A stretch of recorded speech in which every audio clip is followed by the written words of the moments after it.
اللہم لک الحمد انت قیم السماوات والارض ومن فیہن ولک الحمد لک ملک السماوات والارض ومن فیہن ولک الحمد انت نور السماوات والارض ولک الحمد انت الحق ووعدک الحق ولقاؤک حق وقولک حق والجنۃ حق والنار حق والنبیون حق ومحمد صلی اللہ علیہ وسلم حق والساعۃ حق اللہم لک اسلمت وبک آمنت وعلیک توکلت والیک انبت وبک خاصمت والیک حاکمت فاغفر لی ما قدمت وما اخرت وما اسررت وما اعلنت انت المقدم وانت المؤخر لا الہ الا انت رب اوزعنی ان اشکر نعمتک التی انعمت علی وعلی والدی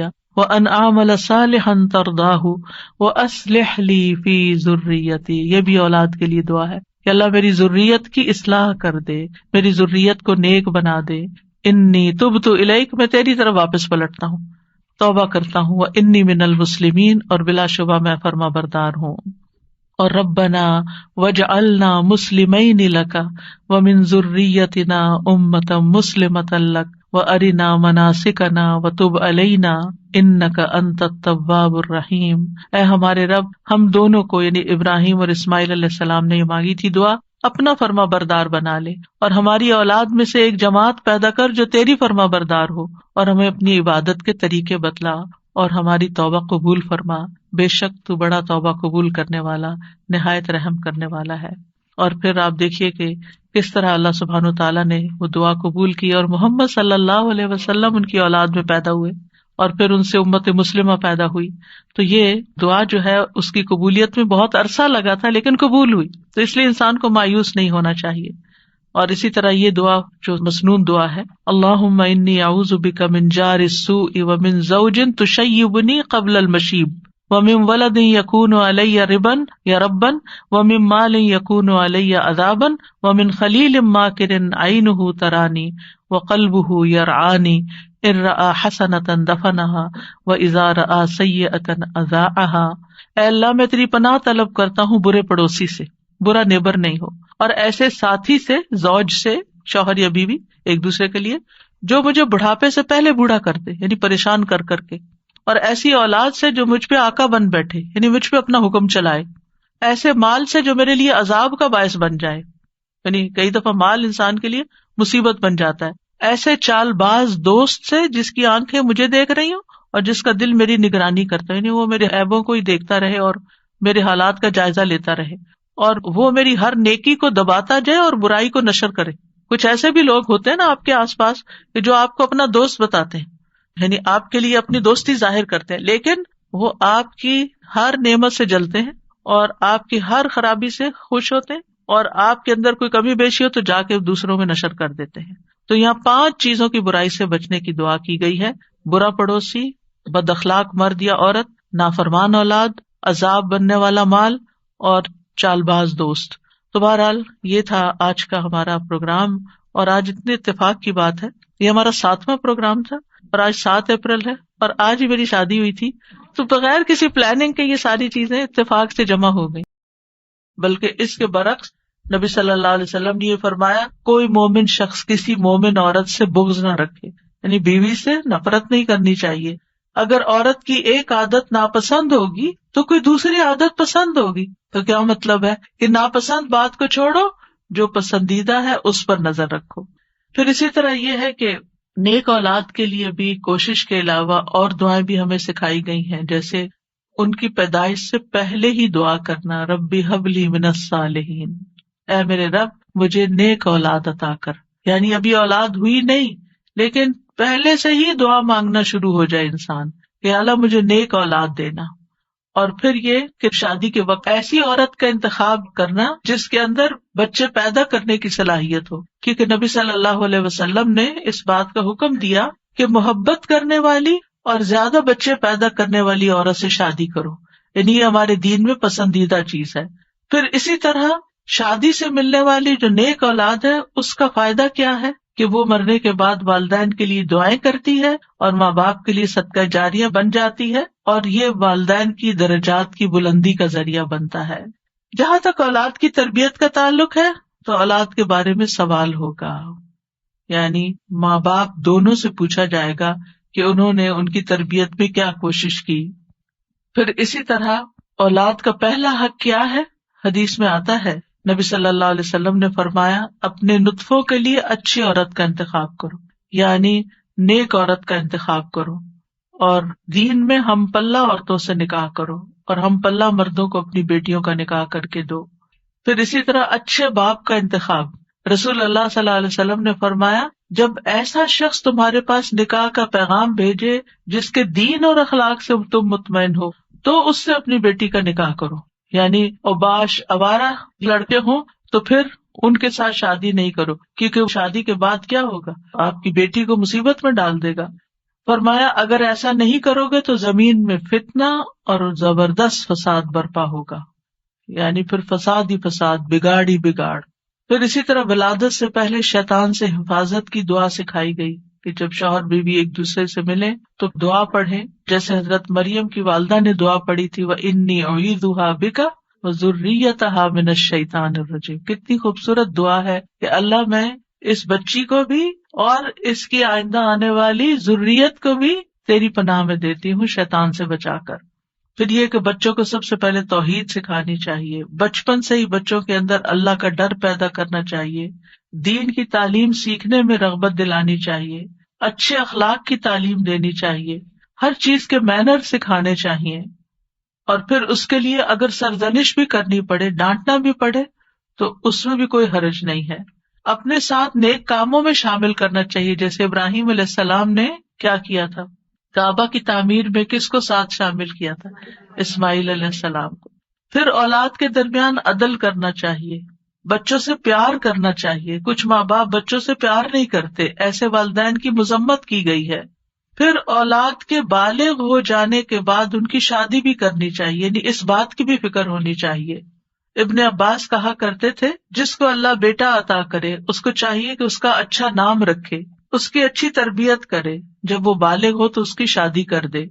سعید بن عاص کہا کرتے تھے، اگر میں اپنے بچے کو قرآن کی تعلیم دے دوں، اس کو حج کروا دوں، اس کی شادی کر دوں تو میں نے اس کا حق ادا کر دیا، اور میرا جو اس پر حق ہے وہ باقی ہے۔ یعنی بچوں کے اوپر حق پھر بھی باقی رہیں گے، لیکن ماں باپ نے اپنا فرض پورا کر دیا اگر یہ 3 کام کر لیے۔ کون سے؟ قرآن کی تعلیم دے دی، حج کروا دیا، شادی کر دی، اس کے بعد وہ اپنے ذمہ دار خود ہیں۔ لیکن بچوں کے اوپر ماں باپ کی ذمہ داری مرتے دم تک رہتی ہے۔ قتادہ کہتے ہیں، اگر لڑکا بالغ ہو جائے اور اس کا باپ شادی نہ کرے بچے کی، اور وہ کسی بے حیائی کا ارتکاب کرے، یعنی کسی برائی میں پڑ جائے، تو باپ گناہگار ہوگا۔ یعنی وہ لڑکا تو ہوگا ہی یا لڑکی تو ہوگی ہی، لیکن ماں باپ بھی گناہگار ہوں گے۔ تو اس لیے شادی کے معاملے میں انسان کوشش ضرور کرے، رشتہ نہیں ملتا یا کوئی اسباب نہیں بن رہے تو وہ الگ بات ہے، لیکن ماں باپ کو اس بات کی فکر ہونی چاہیے، کیونکہ دیکھا گیا کہ وقت کے ساتھ ساتھ یہ فکر ختم ہو گئی ہے، اور بعض ماں باپ نے تو یہ چیز اولاد پر ہی چھوڑ دی ہے۔ پھر اسی طرح یہ بھی خوشخبری سن لیجیے کہ والدین کی دعائیں اپنی اولاد کے حق میں قبول ہوتی ہیں، اس لیے بچوں کے لیے زیادہ سے زیادہ دعائیں کیا کریں، یعنی خاص طور پر اگر بچے جو ہے وہ دور ہوں یا آپ کی ایکسپیکٹیشن پہ پورے نہیں اتر رہے ہوں تو ان کو اپنی دعاؤں میں یاد رکھیں۔ نبی صلی اللہ علیہ وسلم نے فرمایا، 3 قسم کے لوگوں کی دعائیں قبول ہوتی ہیں اور ان کی قبولیت میں کوئی شک و شبہ نہیں، مظلوم کی دعا، مسافر کی دعا، اور والد کی اپنے اولاد کے لیے دعا۔ تو اس لیے ہمیں دعائیں کرتے رہنا چاہیے، اور ان دعاؤں میں ربنا ہب لنا من ازواجنا، جن کو آتی ہے وہ بھی پڑھے، ربنا ہب لنا من ازواجنا وذریاتنا قرۃ اعین وجعلنا للمتقین اماما۔ اب اس میں آپ دیکھیے کہ آپ نے فوکس کرنا ہے ازواج، ذریات، اور پھر للمتقین اماما، للمتقین اماما، اس میں وہ لوگ بھی آ جاتے ہیں جن کے ازواج نہیں یا جن کی اولاد نہیں، تو وہ کیا ہے؟ متقین کے امام. کیونکہ آپ دیکھیے کہ حضرت عائشہ رضی اللہ تعالیٰ عنہا جو تھی بہت ینگ ایج میں 18 ایئرس کی تھی کہ وہ بیوہ ہو گئی تھی، بہت چھوٹی عمر میں. لیکن آپ کو معلوم ہے ان کے شاگردوں کی تعداد کتنی زیادہ. ایک تو کچھ ڈائریکٹ شاگرد تھے نا، اور ایک آج تک ہم سب شاگرد ہیں ان کے. انہوں نے جو احادیث روایت کی، یعنی وہ ان صحابہ میں سے تھی جو مکثرین تھے، جن کی احادیث کی تعداد ہزاروں میں پہنچتی. تو انہوں نے جو احادیث روایت کی اور لوگوں نے جو پڑھی اور آگے پڑھائی اور سکھائی، وہ سب ان کے شاگرد بنتے ہیں. تو ایسے لوگ جو وہ علم حاصل کرتے ہیں اور وہ تقویٰ حاصل کرتے ہیں، تو یہ بھی ایک لیڈرشپ ہوتی ہے. ہو سکتا ہے کہ یہ لیکچر کچھ ایسے لوگ بھی سن رہے ہوں کہ جن کی ابھی شادی نہیں ہوئی، یا شادی ہوئی تو شوہر نہیں ہے، شوہر چلا گیا دنیا سے، یا ڈیورس ہو گئی، یا پھر یہ کہ شادی ہوئی شوہر ساتھ ہے لیکن بچے نہیں ہوئے، یا یہ کہ بچے ہوئے اور فوت ہو گئے. یعنی کئی سیناریوز ہیں نا، کئی سچویشن بن جاتی ہیں. تو جو بھی کوئی سچویشن ہو، اس میں دعا کا یہ پہلا حصہ پڑھنے کے ساتھ ساتھ دوسرا حصہ آپ کے لیے ایک زبردست تسلی کا ذریعہ ہے کہ اگر ہمارے پاس دنیا کی یہ نعمتیں نہیں ہیں، یہ دنیا کی نعمتیں ہیں نا، اگر اللہ تعالیٰ نے لے لی تو اللہ تعالیٰ اس کا عوض بھی بہت زبردست دے گا. تو اللہ نے جو دوسری اپرچونٹیز اور جو دوسرے مواقع رکھے ہیں ان سے ہمیں فائدہ اٹھانا چاہیے، اور ایسے کام کرنے چاہیے اور ایسے کاموں میں اپنا وقت لگانا چاہیے. اور خاص طور پر میں ان خواتین سے کہوں گی جن کے بچے بڑے ہو چکے ہیں، جو اپنے بچوں سے فارغ ہو چکی ہیں اور اللہ تعالیٰ نے ان کو صحت جیسی نعمت عطا کر رکھی ہے، ان کو وقت دے رکھا ہے، ان کو مال دے رکھا ہے، وہ اپنے وقت کو کمیونٹی سروسز میں ضرور لگائیں. یعنی اگر تعلیم ہے ان کے پاس تو دوسروں کو تعلیم دیں، اور اگر ان کے پاس کوئی اسکلز ہیں تو وہ دوسروں کو اسکلز سکھائیں، اور اگر کسی بھی قسم کا کوئی والنٹیئر ورک وہ کر سکتے ہیں تو اپنے آپ کو خود آفر کریں. تو ہو سکتا ہے کہ جہاں پر آپ آفر کریں وہاں آپ کے لیے کوئی اپرچونٹی موجود ہو اور آپ نیک کام میں حصہ لے لیں. اور اس کا یہ مطلب نہیں کہ یہ صرف فارغ لوگوں کا کام ہوتا ہے کہ وہ دین کی خدمت کرتے رہیں. صحابہ کرام نے اپنی ازواج اولاد کے ساتھ بھی یہ کام کیا ہے. یاد رکھیے جس طرح ہم اپنی دنیا کو بنانے کے لیے، اپنی اولاد کو سنوارنے کے لیے ہم کوشش کرتے ہیں، اسی طرح ہمیں دوسروں کی اولاد اور دوسرے لوگوں کی بھی فکر ہونی چاہیے، ان کے لیے بھی خیر خواہی کرنی چاہیے. اور میں نے اپنی زندگی میں ایکسپیرئنس کیا ہے کہ میں نے شاید اپنے بچوں سے زیادہ دوسروں کی فکر کی ہے اور اللہ تعالیٰ نے وہ خیر واپس لوٹا دی. یعنی اپنی اولاد کو شاید اتنا وقت جتنا ایک عام ایوریج ماں باپ دیتے ہیں اتنا شاید نہ دے سکی، لیکن الحمدللہ اللہ سبحانہ وتعالیٰ نے وہ خیر قبول کی اور میرے بچوں کو بھی ہدایت دے دی. تو ایسا نہیں ہوتا کہ جب ہم خیر بانٹتے ہیں تو خود خیر سے محروم ہو جاتے ہیں. کوئی امتحان آزمائش تو ہو سکتی ہے.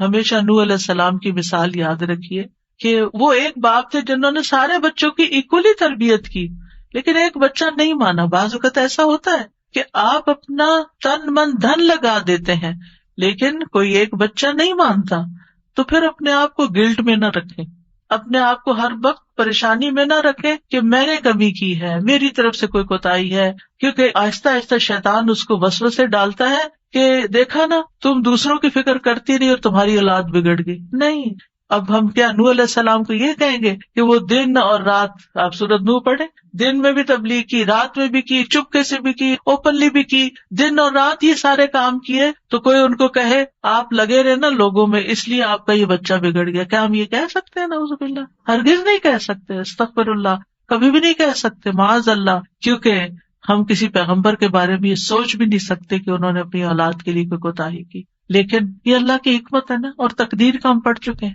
یہ اللہ کی تقدیر میں ہوتا ہے. ٹھیک ہے ایک ناقابل برداشت بات ہوتی، لیکن پھر بھی میں نے اپنے استاد سے بہت پہلے ایک بات سنی تو اس کو میں نے پلے باندھ لیا. انہوں نے کہا تھا، تفسیر کی کلاس میں تفسیر پڑھاتے تھے میں ماسٹرز میں، انہوں نے کہا کہ اگر آپ چاہتے ہیں نا آپ کا بچہ کھائے، کیونکہ مائیں بڑی پریشان رہتی بچہ کھاتا نہیں ہے، آپ دوسروں کے بچوں کو کھلائیں. آپ کا بچہ دودھ نہیں پیتا، آپ بچوں میں دودھ بانٹیں. آپ کا بچہ سیکھتا نہیں، تعلیم نہیں آ سکتا، آپ اوروں کے بچوں کو پڑھائیں. جو خیر آپ دوسروں کو دیں گے وہ خیر آپ پر واپس آئے گی. ان احسنتم احسنتم لانفسکم، یہ نہیں ہو سکتا کہ آپ دوسروں کے لیے بھلا کریں اور اللہ تعالیٰ آپ کو چھوڑ دے. ان تنصروا اللہ ینصرکم ویثبت اقدامکم، دین کی مدد کرنا اللہ کی مدد حاصل کرنے کا ذریعہ ہے، اور ثابت قدمی کا، دین پر ثابت قدمی کا. کیونکہ آپ دیکھیے، اگر آپ پاور ہاؤس سے اپنے گھر کی بجلی کا کنیکشن کاٹ دیتے ہیں تو کیا ہوتا ہے؟ آپ کا گھر اندھیرے میں چلا جاتا ہے.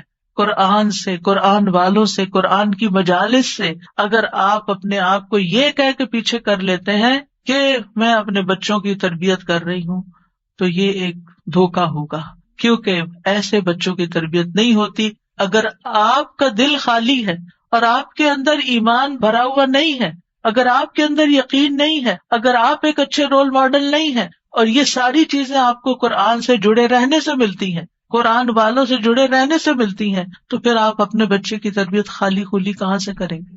آپ 24 گھنٹے بھی اپنے بچے پہ اینک لگا کے رکھے نا کہ میں اس پہ توجہ کر رہی ہوں، ہدایت پھر بھی اللہ نے دینی. لیکن جب آپ اللہ کا کام کریں گے تو انشاءاللہ اللہ تعالیٰ آپ کے بچوں کو ضرور ہدایت دے گا، وہ آپ کو تنہا نہیں چھوڑے گا. اور اگر پھر بھی ان کو ہدایت نہیں ملتی تو معلوم نہیں اللہ کی کیا حکمت ہے جو ہمیں نہیں پتا. ہمیں نہیں پتا، ہو سکتا ہے کسی ایک بچے کی تکلیف ہمارے اللہ کے ساتھ جڑے رہنے کا ذریعہ بن جائے. بعض اوقات ایسا ہوتا ہے نا کہ ساری نعمتیں ملی ہوتی، سارے بچے بہت آؤٹ اسٹینڈنگ ہوتے ہیں، ایک بچہ پڑھ کے ہی نہیں دیتا. میری اپنی ایک رشتے دار ہے، ماشاءاللہ 6 بچے ان کے، 5 ڈاکٹر ہیں، ایک نہیں بنی. تو اب اللہ کی مرضی نا، باپ بھی ڈاکٹر، سارا گھرانہ ڈاکٹرز کا، لیکن جو نہیں بنی اب وہ سارا وقت اپنے آپ کو کوسے، شاید میں نے اس کی تربیت میں کوئی کمی کی، شاید میں نے اس کو صحیح سے نہیں پڑھایا. نہیں بھائی، اس کی نہیں تھی دلچسپی. ہر کوئی ڈاکٹر نہیں بننا چاہتا، ہر کوئی دین کا عالم نہیں بننا چاہتا، ہر کوئی وہ کام نہیں کرنا چاہتا جو آپ اس کے لیے سجیسٹ کر رہے ہیں. اس کی اپنی ایک سوچ ہے، اس کی اپنی ایک رائے ہے. تو اس میں بچوں کو مارجن بھی دے، اس میں تھوڑی سی آزادی بھی دے، اور ان کے لیے خوب دعائیں کریں. کیونکہ جب ہماری زندگی میں کوئی مشکل آ جاتی ہے نا، کوئی آزمائش آ جاتی ہے، تو پھر کیا ہوتا ہے؟ ہم اللہ سے اور قریب ہو جاتے ہیں. بعض اوقات پتہ کیا ہوتا ہے؟ ہم نماز کے ساتھ چند نوافل پڑھ لینا ایکسٹرا، اور چند نفلی روزے رکھ لینا، اور حج کے ساتھ عمرہ بھی کر لیں، پھر ہم اپنے آپ کو کیا سمجھنے لگتے ہیں؟ ہم بہت نیک ہو گئے، ہم نے بہت اچھے اچھے کام کر لیے ہیں. لیکن ہوتا کیا ہے کہ ابھی کمی ہوتی ہے کہیں اور ہمیں پتہ نہیں ہوتا، اتنے میں اللہ کی طرف سے کوئی آزمائش آ جاتی ہے. پھر جو ہماری دعاؤں میں رونا ہوتا ہے، اور پھر جو ہماری دعاؤں میں اخلاص ہوتا ہے، اور پھر جو ہماری دعاؤں میں اصرار ہوتا ہے اور تکرار ہوتا ہے اور ہمارا تڑپنا ہوتا ہے، وہ اس سے پہلے نماز، روزہ، حج، زکوٰۃ کسی چیز میں نہیں تھا. ہم آزمائش کے ساتھ جتنے اللہ کی طرف جاتے ہیں، نعمتوں کے ساتھ اتنے نہیں جاتے. یہ مانی ہوئی بات ہے، ہم سب کا تجربہ ہے. تو اس لیے بہت ضروری ہے کہ ہم کوشش کریں اور اس کے ساتھ ساتھ اللہ سے دعا کرتے رہیں، وَجْعَلْنَا لِلْمُتَّقِينَ إِمَامًا، اللہ ہمیں متقی ساتھی دے، متقی دوست دے، متقی اٹھنے بیٹھنے والے دے. ایسے لوگوں میں اٹھے بیٹھے ملے جلیں اور ان کی رہنمائی کریں کہ جو تقوی والے ہوں، تاکہ ہمارے تقوی میں بھی اضافہ ہوتا چلا جائے. کیونکہ انسان اپنے ماحول کی پیداوار ہوتا ہے، جس طرح کے دوستوں میں، جس طرح کے لوگوں میں وہ رہتا ہے، ویسی ہی سوچ اس کی بننا شروع ہو جاتی ہے. اور پھر ابراہیم علیہ السلام کی دعا بھی کہ ربی ہب لی من الصالحین، کہ اللہ اپنے پاس سے ہی صالح بچہ دے دے، میں تو نیک بنانے سے رہا. اور یہ ابراہیم علیہ السلام مانگ رہے ہیں، اور اللہ سبحانہ وتعالیٰ نے پھر ان کو کیسی نیک اولاد عطا کی. اسماعیل علیہ السلام کتنے فرما بردار تھے، اسحاق علیہ السلام کتنے غلام علیم تھے، علم والے، اور ان کی نسل میں بھی علم آیا. اور پھر آپ دیکھیے کہ ابراہیم علیہ السلام نے یہاں صرف یہ نہیں کہا کہ ربی حبلی من الصالحین، بلکہ اس سے پہلے ایک بات کہی تھی. وہ کیا تھی؟ سورہ صافات میں وقال انی ذاہب الی ربی سیہدین، میں اپنے رب کی طرف جا رہا ہوں، میں رب کا بن رہا ہوں، وہ مجھے ہدایت دے گا. پھر مانگا اللہ مجھے نیک اولاد بھی دے. ہم کیا کرتے ہیں؟ ہم خود تو نیک بنتے نہیں، انی ذاہب الی ربی کرتے نہیں، نہ نیکی کی طرف جاتے ہیں، نہ نیک کام کرتے ہیں، نہ دین کا کام کرتے ہیں، اور پھر ہم کہتے ہیں اللہ مجھے نیک اولاد دے، میری اولاد کو نیک بنا دے. یہ کیسے ہوگا؟ پہلے آپ خود تو بنے، پہلے آپ خود تو وہ کام کریں کہ جو آپ کو کر کے دکھانے ہیں بچے کو کہ ایسے نیک کام کرتے ہیں. اور پھر آپ دیکھیں کہ ابن جریر طبری کہتے ہیں کہ ابراہیم علیہ السلام کی دعا یہ تھی کہ اللہ مجھے اپنی طرف سے ایسا بیٹا عطا کر جو نیک لوگوں میں سے ہو، ایسے لوگ جو تیری اطاعت کرتے ہیں، تیری نافرمانی نہیں کرتے، زمین میں اصلاح کے کام کرتے ہیں اور زمین میں فساد برپا نہیں کرتے. یعنی مجھے ایسی اولاد چاہیے. اس سے یہ بات بھی پتہ چلتی ہے کہ انسان خواہ کتنا ہی قدر و منزلت والا ہو، خلیل اللہ ہی کیوں نہ ہو، پھر بھی وہ اللہ کا محتاج ہے، پھر بھی وہ اللہ تعالیٰ سے دعائیں کرے کہ ربی حبلی من الصالحین. اور اصلاح کی اپنی ایک اہمیت ہے، یعنی صرف اولاد نہیں مانگی بلکہ نیک اولاد مانگی، کیونکہ صرف اولاد آپ کے لیے مصیبت کا سبب ہو سکتی ہے اور نیک اولاد آپ کے لیے آنکھوں کی ٹھنڈک کا سبب ہوگی. اور پھر یہ کہ ابراہیم علیہ السلام کی دعاؤں میں وَمِن ذُرِّيَّتِنَا أُمَّةً مُسْلِمَةً لَكَ، سبحان اللہ، اتنی بڑی دعا مانگ لی. یعنی صرف نیک اولاد نہیں بلکہ ہماری ذریات، یعنی اولاد کی اولاد، اولاد کی اولاد، اولاد کی اولاد، اس میں ایک امت مسلمہ پیدا کر دے. کتنے خوبصورت الفاظ کا چناؤ تھا. پہلے حبلی کہا، اللہ تحفہ چاہیے تیری طرف سے، ہدیہ چاہیے، ہبہ چاہیے، میں نے کچھ نہیں کیا، مجھے تیری طرف سے عنایت چاہیے کہ تو مجھے ایسا بیٹا عطا کر دے کہ جس کے اندر فطرت میں اندر خیر ہو، اندر نیکی ہو، اور بڑا ہو کے وہ اچھے کام کرے. اور پھر صرف یہ نہیں، وَمِن ذُرِّيَّتِنَا أُمَّةً مُسْلِمَةً لَكَ، اللہ ہماری اولاد میں سے ایسے لوگ پیدا کر جو تیرے فرما بردار ہو، مُسْلِمَةً لَكَ ہوں. اور پھر آپ دیکھیے کہ کس طرح اللہ سبحانہ وتعالیٰ نے ابراہیم علیہ السلام کو نوازا. سبحان اللہ، ابو الانبیاء ہے، انبیاء کے باپ ہیں. اور پھر آپ دیکھیے کہ جتنے بھی الہامی مذاہب ہیں، کرسچینٹی ہے یا جوڈازم ہے، اسلام ہے، ان سب کے وہی لیڈر ہیں. اللہ تعالیٰ نے کہا تھا نا، انی جاعلک للناس اماما، یا ابراہیم میں تمہیں لوگوں کا امام بنانے والا ہوں. اور کس طرح پھر اللہ تعالیٰ نے ان کو امام بنایا. پھر اسی طرح اگر اولاد نہ ہوتی ہو تو پھر یہ دعا کرتے ہیں، رب لا تذرنی فردا وانت خیر الوارثین، اے میرے رب تو مجھے اکیلا نہ چھوڑ، تو ہی سب وارثوں میں سے بہتر وارث ہے. یہ زکریا علیہ السلام کی دعا تھی کہ رب لا تذرنی فردا وانت خیر الوارثین. تو اللہ نے دعا قبول کر لی. فاستجبنا لہ ووہبنا لہ یحییٰ، ہبہ ہے یہاں بھی، اور ہم نے اس کو یحییٰ عطا کیا. وَأَصْلَحْنَا لَهُ زَوْجَهُ، اور اس کی بیوی کی اصلاح کر دی. کیوں؟ إِنَّهُمْ كَانُوا يُسَارِعُونَ فِي الْخَيْرَاتِ، کیونکہ وہ نیکیوں میں سبقت کرتے تھے، نیکیوں میں دوڑ دوڑ کے جاتے تھے. وَيَدْعُونَنَا رَغَبًا وَرَهَبًا، اور وہ ہمیں رغبت اور رہبت، امید اور خوف کے ساتھ پکارتے تھے. وَكَانُوا لَنَا خَاشِعِينَ، یہ تین چیزیں دعاؤں کی قبولیت کا ذریعہ ہے. نیکی کے کاموں میں تیز جانا، جلدی کرنا، سستی نہ کرنا. یسارعون، سرعت سے ہے یہ لفظ، کہ ان انبیاء کی دعائیں کیوں قبول ہوئی؟ کیونکہ وہ نیکی کے کاموں میں تیزی دکھاتے تھے.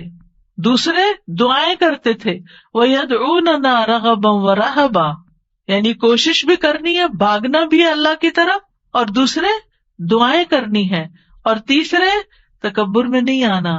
وَكَانُوا لَنَا خَاشِعِينَ، وہ ہمارے لیے خشوع کرنے والے تھے.